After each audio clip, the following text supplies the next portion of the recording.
Welcome to this lecture on logarithms. We begin with the definition. Log base a of x equals y.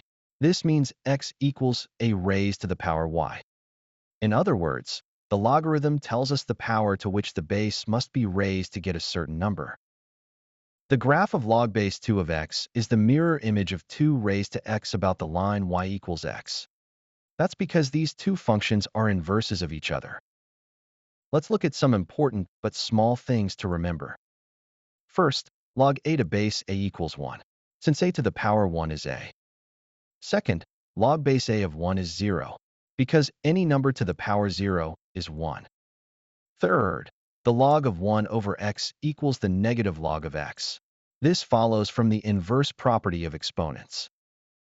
Let's try to prove one of these. Log a to base a equals 1. Let LHS, that is, the left-hand side, be L. We can write a raised to the power L equals a. If both the bases are equal, then the exponents must be equal.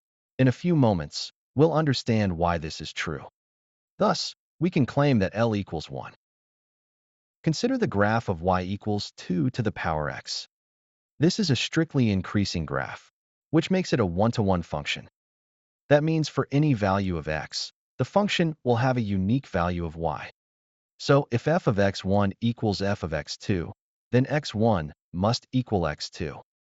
Therefore, 2 to the power x1 equals 2 to the power x2, implies that x1 equals x2.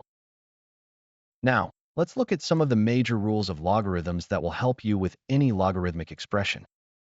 The log of m times n equals log of m plus log of n.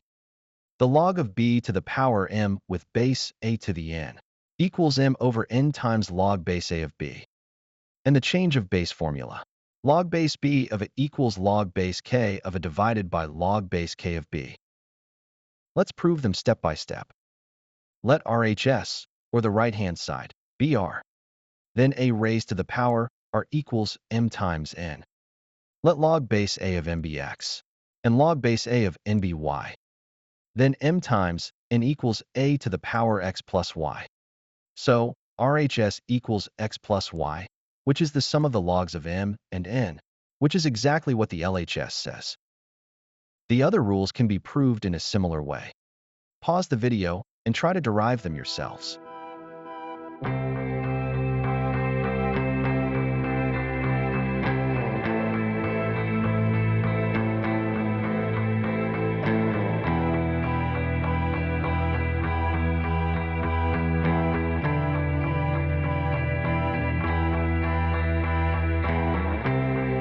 Thank you for watching.